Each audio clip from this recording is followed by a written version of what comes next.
नमस्कार सर्वांना। तर इथे एक परवा दिवशी एक घटना घडली होती, तर म्हटलं तुमच्याबरोबर शेअर करावं। तर ह्याची गरज सगळ्यांनाच आहे, सगळ्यांनी काळजी घेतली पाहिजे। तर एका घरामधल्या 2 मुलांना साप चावला होता। तर एक आहे 8 वर्षाचा आणि एक 10 वर्षाचा आहे।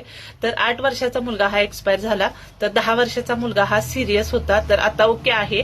तर कुणालाही माहिती नाही साप चावलेला आहे। तर दवाखान्यामध्ये जेव्हा नेलं मुलांना, तर त्यांच्यावरती ट्रीटमेंट केल्यानंतर कळालं की मुलांना साप चावलेला आहे।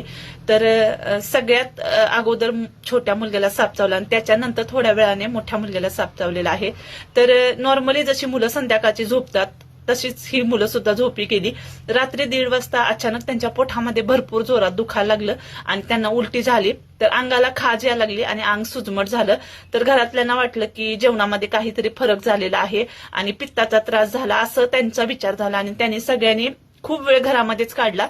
तर छोटा मुलगा हा पूर्ण अनकॉन्शियस झाल्यानंतर त्यांनी दवाखान्यामध्ये नेलं, तोपर्यंत तो छोटा मुलगा एक्सपायर झाला होता। तर त्यांनी घरात खूप वेळ घालवला। तर डॉक्टरनी त्यांना बोललं की तुमच्या मुलांना विषबाधा झालेली आहे, सापाने चावलेला आहे। तेव्हा त्यांनी घरामध्ये जाऊन चेक केलं, तेव्हा बेड पूर्ण चेक केल्यानंतर उशीच्या खाली हा साप भेटलेला आहे।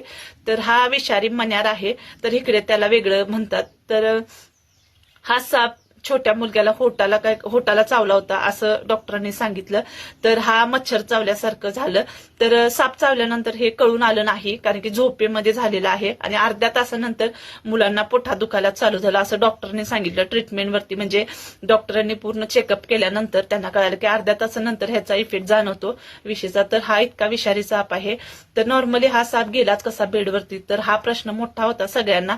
तर भरपूर काही बघितलं त्यांनी।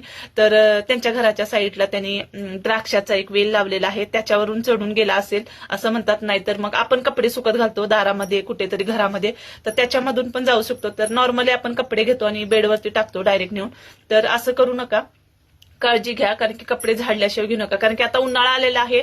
तर गावाकडे सगळेजण कपडे हातरून म्हणा धुतात, उन्हामध्ये घालतात आणि तसेच कपडे नेऊन बेडवरती टाकतो। तर आपल्या घरामध्ये लहान मुलं आहेत, काळजी घ्या।